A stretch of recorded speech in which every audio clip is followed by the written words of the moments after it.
Hello, welcome to the Kirk Meighoo Show, a special quarantine and crisis management edition. I want to assure you that we are observing all protocols. At the moment, we are 6 feet apart. There's only 2 of us in the studio right now. In the control room behind us, there's only 1 person. But we decided to have this special edition today because I have a very special guest, Mr. Ron Millington, a Trinidad national who has worked in some of the world's most important crises and pandemics before this. This includes the Ebola pandemic in Africa. It includes the Deepwater Horizon event in Louisiana, the Hurricane Katrina event also in the United States, and the Haitian earthquake. Welcome, Mr. Millington. Thank you, Dr. Meighoo, for having me. This is quite incredible. So you can you just tell us a bit about your experience there, and just in general first, how it what your view is on what's going on now? Well, thank you once again for having this quarantine edition. I have pretty extensive background on crisis management. I was one of the federal on-scene coordinators for the Hurricane Katrina project and also Deepwater Horizon. And yes, I was involved also internationally in the quarantining of Ebola patients over in West Africa. Where do you want to start? Well, in terms of the adequacy of our crisis, of the crisis management, I guess both worldwide and also in Trinidad and Tobago, of course, what we're doing here. Okay. When it comes to handling crisis, depending on what the crisis is, it's how it's managed. Each crisis is managed differently. A lot of people say that, well, you should be proactive instead of reactive. That's hard when it comes to epidemics. Yes, you can be proactive, especially if you know that an issue will be coming to your shores. Being proactive has to do with government management and accountability. Being proactive under natural disasters are a little harder because, like an earthquake, you don't know when it's coming. Mm-hmm.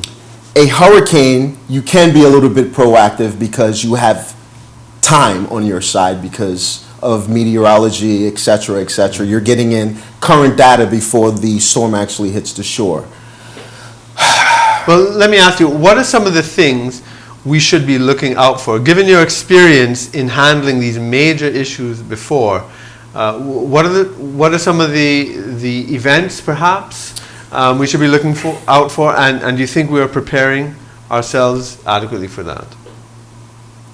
Well, some of that will roll into politics because it's ultimately our politicians and political leaders that are guiding us through these crisis management issues.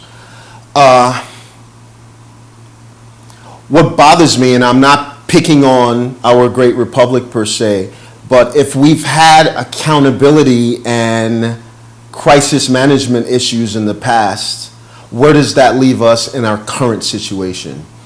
We're not here to beat up on the government, but we do want to monitor the process, the systems in place, the protocols. What are they doing to keep us safe from the virus? To give you a full insight on what's going on now, I would need to know from the Minister of National Security and the Minister of Health the assets that we have currently on the ground to either do quarantining or effectively do community policing or social distancing. I don't know those numbers. I don't know how many assets we have on the ground in our great republic. Well, okay, 2 things come up here. One is that, I mean, given your extensive experience in these issues, has the government of Trinidad and Tobago reached out to you at all? Are they aware of you, a Trinidad national, having this experience, being here and having this experience? All right, to answer that question, not to be too political, I fear at times that our government politicizes the crisis. And I need to be careful how I answer this question. I am here to help all of the citizens of our great republic. And no, the answer to your question, no, the government of Trinidad and Tobago have not reached out to me. Am I willing to help them? Hands down. Because helping them means that I'm helping all of us in our great republic. And this is bigger than politics. This is our health that we're speaking of. I would gladly help the Minister of Health or the Minister of National Security on logistics, crisis management, streamlining operations. But to answer your question again, no, they haven't reached out. So you were saying that you'd need to know some about the assets we have and how it's being deployed. What sort of assets would you need to know about, and how much is adequate? Okay. How you deploy your assets? And Right. give examples of what these assets And assets, are. the TTPS, the Trinidad and Tobago Police Service, they are an asset. Right, They are one of the most critical assets. right. How they are deployed throughout our great republic, it matters. Right. The job that they're doing matters. Right. So what's the ideal way that the police service should be deployed at the moment, you think? To give you an adequate answer, I'd have to know how they're currently deployed, and I'm not privy to that information. Right. So I wouldn't want to say anything to Sure, put my foot in sure. my mouth. But in general, in principle, so what is it they should be used for? Is it for things like, Okay. making sure people stay in their home? So what is it? You asked me a multifaceted question. Yeah. Okay. Aside from the TTPS being an asset, our healthcare professionals are also one of our biggest assets. The only issue that I have with all of our assets is who's been trained in quarantining, who has been fully trained in crisis management. Right. And if you haven't been through those particular situations, issues, or events, how could you adequately be a leader? Right. Not saying you have to go through an event in order to be a great leader, but for the public, it would give the public more reassurance if we knew that we had individuals that were competent. Well, give me some examples of perhaps, say, with the Ebola pandemic. Do you have any stories or issues there that you think are important for us to maybe learn from what happened? With your experience? Okay, so Ebola and the COVID-19 are two separately different animals. Yeah. Quarantining protocols are basically the same across the board. You isolate infected individuals, etc., etc. Ebola incapacitated its host, so it made it hard to spread. Not saying Ebola didn't reach all four corners of the globe. It did. But it was easily contained because, as I said, it incapacitated its host. Right.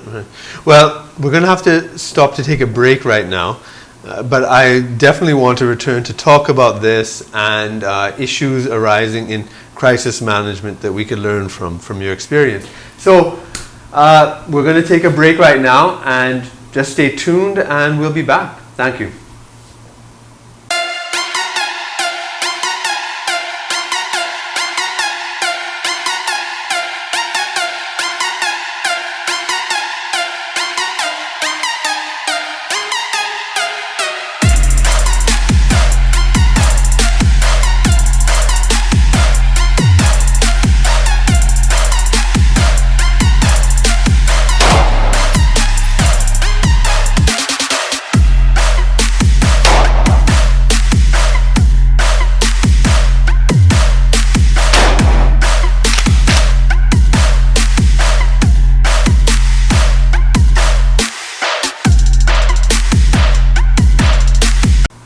Welcome back to this special edition of the Kirk Meighoo Show, Quarantine and Crisis Management Edition.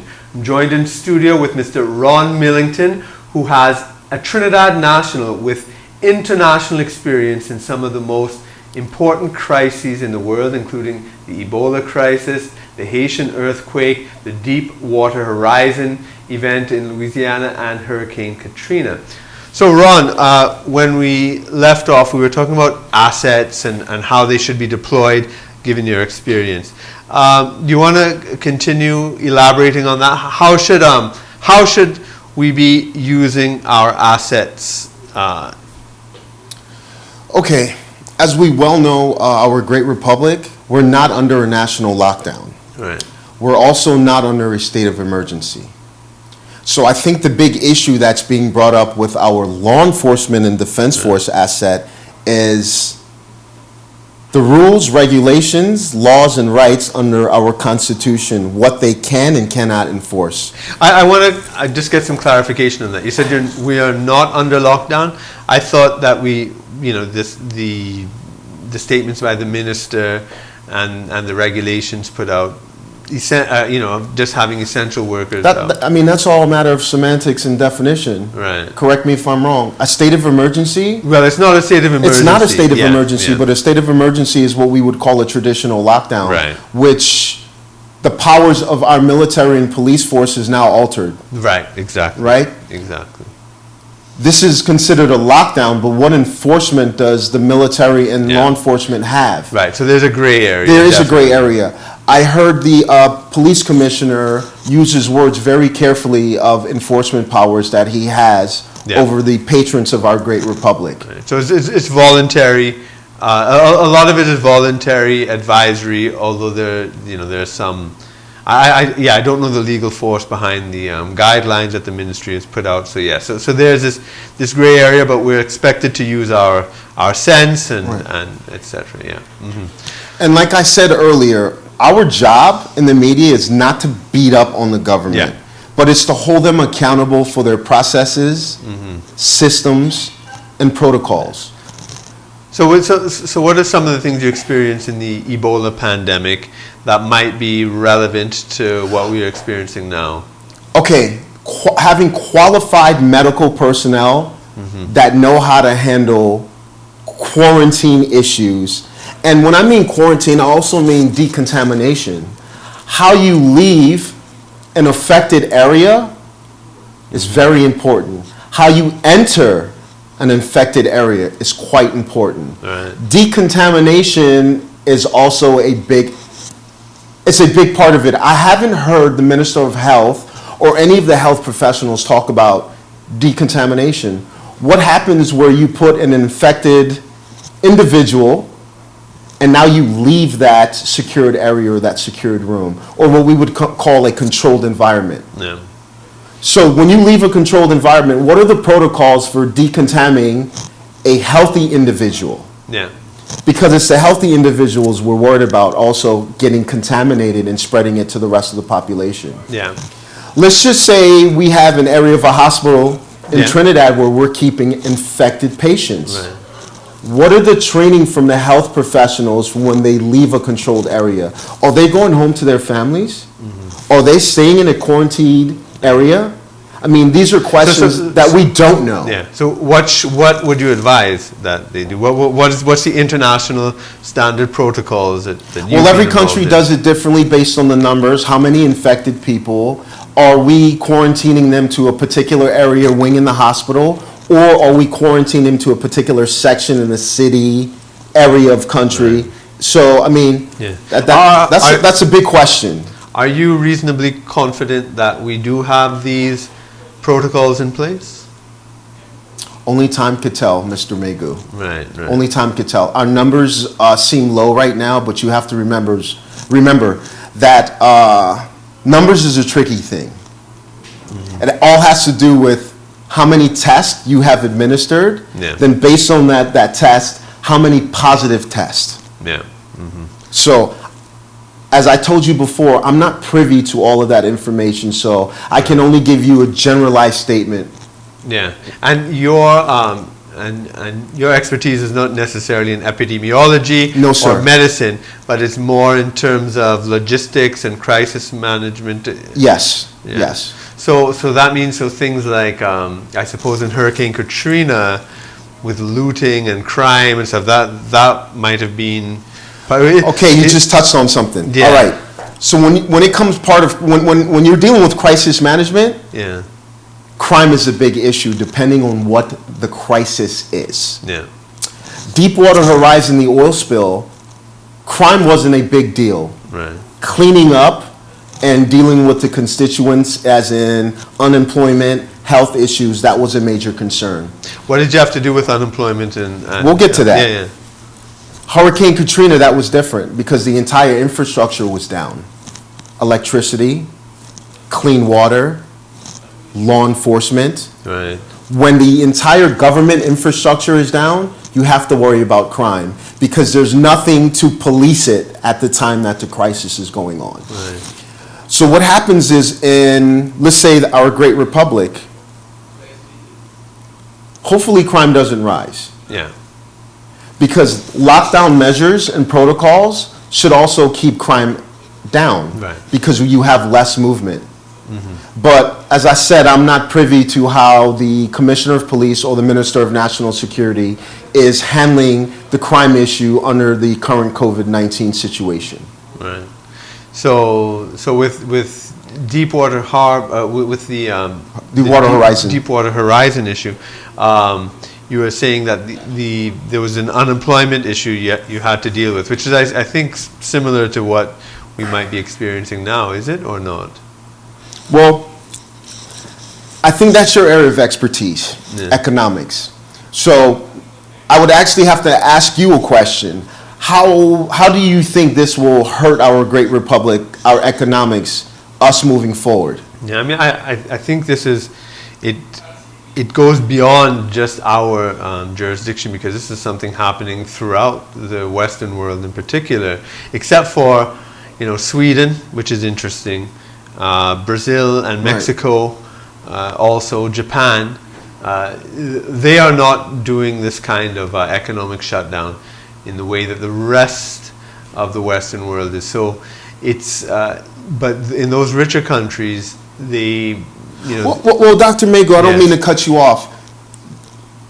Do you think the longer that this progresses, the worse off our economy is? Oh, absolutely. There's no question about it. And there'll be things like international supply chains, including food, right? This is something we have to start to think about. Because that's my seriously. issue. You see food security and the other issues that you just mentioned, that also adds to crime. Yeah. When people get desperate, they do desperate things. And this is something that we are trying to avoid. Yeah. So I want our government to succead. Of Like I course. said, it's bigger than politics.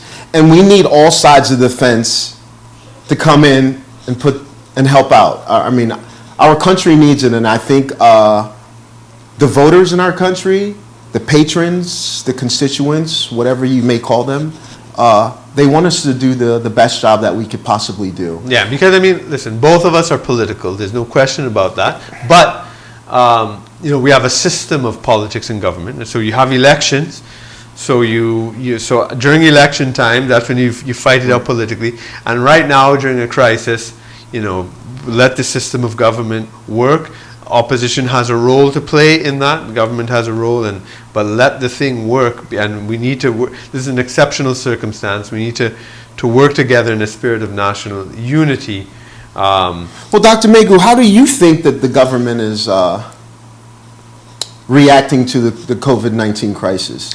I think that the government has been trying to follow the advice it's been getting. Do you think the advice has been good? Effective? Yeah. Well, in my view, I have an issue with the way the global response has been in terms of its economics. I think we know enough now, epidemiologically, to know who we should quarantine and what we need. But right now we're going to have to take a break, and I will continue with that after this message. Thanks.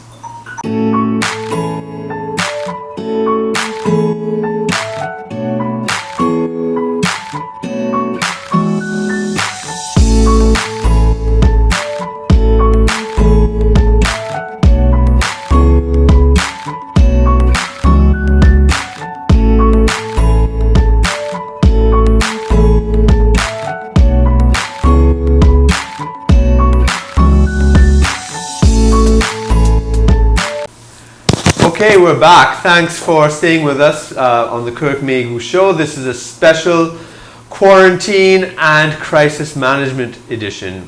In studio I have Mr. Ron Millington, a Trinidad national who has worked on some of the biggest crises in the world, including the Ebola crisis, the Deepwater Horizon issue, the Hurricane Katrina, and the Haitian earthquake. Now, you had actually were asking me some questions when we broke about the economics, and I mean, I don't want to spend too much time here on my opinions because I want to take advantage of your expertise here, but certainly I am concerned about the middle class losing their savings, their pensions, their jobs, and people being pushed into a hand-to-mouth situation, a paycheck to paycheck, even worse than they have been. The position of the working poor, there's so many working poor, and then the income inequality that's going to arise from this, not only in this country, but in the entire world. And I think that needs to be thought through a lot more. The debt that's coming, the dipping into our national savings and the Heritage and Stabilization Fund. So those are issues that I am very, very concerned about. However, I Maybe wanted we'll to ask discuss you, those issues on my show. Yeah, I think Okay. we can. All right. Now, because of your experience in these issues, with things like crime, with the unemployment, with pandemics, with decontamination, these sorts of things you're talking about, and you've been working with the biggest authorities in the field. I mean, I know you have been working. I don't know what the structure is with the U.S. government, but it has to obviously interface with American protocols and so forth, military and so forth. Now, if you were in charge here, would you be doing anything differently? I would actually be petitioning for a total lockdown. So we wouldn't be able to do the show, for example. No. Then, right. No. The reason being is that my job would be to keep the numbers down. Yeah. We already know we're going to have infected individuals. One, we had Carnival, which is a national event. We had people from all over the world visiting our great republic. Great for our economic stimulus, right? Bad for health. Close not even quarantining, but close mixing of individuals from all over the world coming in from all airports. If I was in charge, I would have the country under a total lockdown. From now? From now. Because... For how long? Only numbers can dictate that, Mr. Meighoo. Only numbers can dictate that. The amount of tests we administer is how we're going to know how many people are infected. Mm-hmm. Right now, we don't have a good grasp of how many people are infected. We're just under 600 tests, correct? Yeah. Well, I think it might be a little over, but it's like around that. Yeah. All right. Yeah, by now I think it's a little over. We've not reached 700 from the last figure that I've seen. We have 1.3 million people. Yeah. We have to step it up a little bit. Yeah. But because we're an island, it's manageable. Yeah. It's very manageable. And I think statistically that it would affect numbers differently because we've only been testing people who've been showing symptoms. If we start to test everybody, that number will go up. It would go up and it would look very different because we'd be comparing oranges to apples. Yes. Right? And then people would say, "Oh wow, look at the change." So we're kind of locked, like statistically locked into a certain type of mode. If we want to make a historical because it doesn't account comparison. for all the people that are asymptomatic. Yeah. You see, and this deals with the death rate as well because once we see all who have had it and recovered, Dr. Meighoo, we haven't also been speaking about the people worldwide that have recovered. Yeah, who have recovered, who had it and didn't even know they had it. Agreed. And then the death rate would go down significantly. But that leads into another issue that you asked me earlier about our medical assets. Yeah. Until we know how many people actually have it, our numbers, we don't know. We have no clue. We're all shooting in the dark. Yeah. We're seeing numbers come up on the screen, but we haven't effectively tested enough people in our population. And even the United States hasn't done a national test, and Agreed. You could do a survey of just 3,000 people once it's done in a proper scientifically constructed Well, even the U.S. way. was having problems getting tests. Yeah, and the home test, CDC with the home tests, Yes, they're not approving yes. it and whatever. But that's them. We need to talk about How what do we you- need so- to do here. So, as far as I know, the tests aren't conducted here. Tell me if I'm wrong. The CARFA tests. Yes. It's sent to CARFA. Okay, so can you explain a little bit of that for our viewers? Well, I don't know the full protocols of it. I'm just going from what the government is releasing publicly. I'm not privy to any further information. But do you think we should be once testing people here are- in-house? I feel that all the Caribbean countries should have a system set up to where Yeah, we're testing here. I think we should, but whether whether there are enough tests, I think that is the issue. That we don't actually have enough tests to do it, and that is the issue everywhere, in the United States and elsewhere. How long do you think we're going to have this problem here? You got to remember, everywhere in the world, those dates and timelines will be different because it's going to take everyone different times to plateau. In my view, the testing is important for the research part, but I think the crisis part is the ventilators. We need ventilators. We don't have enough ventilators. See, there's so much things I don't know about the population here. I don't know how many people are over the age of 65. There's a lot of variables that, in order for me to give more comprehensive answers, I would need to have more information. Yeah. Because that matters. You know Of why? course. We watched Italy.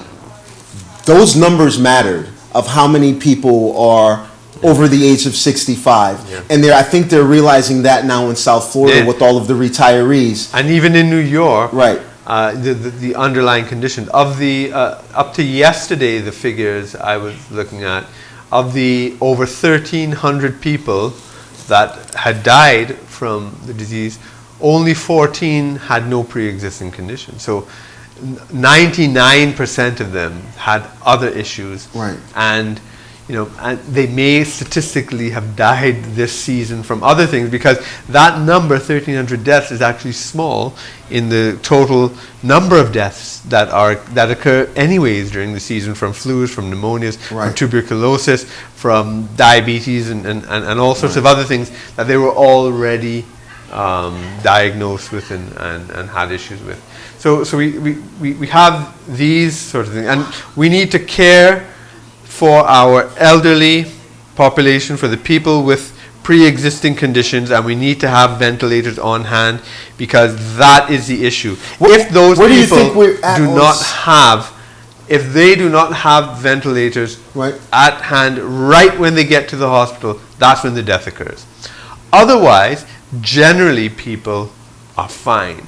But it's if you go to the hospital, and you see, in our regular health system, people have to wait for hours just for normal. I got a big question for people in our line of work. Do you think that the media is putting a good, bad spin, causing a sense of calm, or causing a sense of hysteria?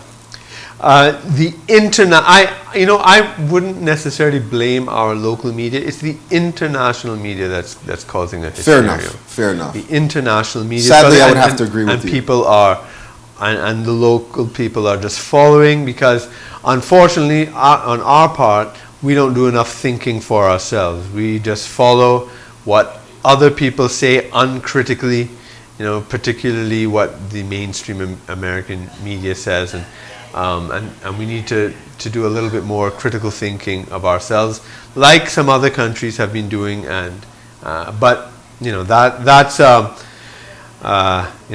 an issue of policy, and I think right now, even if some of us might be critical or we disagree, we should be orderly. We should be following the existing protocols. Right. And I certainly do not advocate disobeying the government guidelines and protocols. We are here to support the government of Trinidad and Tobago. Yeah. And our viewers need to understand the government of Trinidad and Tobago is separate than the politics and the parties of Trinidad and Tobago. Yeah. Because any office holder is temporary, the office is permanent. Right? So, well, with that, we're going to have to stop. I want to thank you for sharing. Thank you some for of your having me, Mr. experience. Meighoo. Yeah, it's been great. And thank you for listening. That was our special Quarantine and Crisis Management edition of the Kirk Meighoo Show. And I look forward to seeing you on our next program. Thanks. Bye.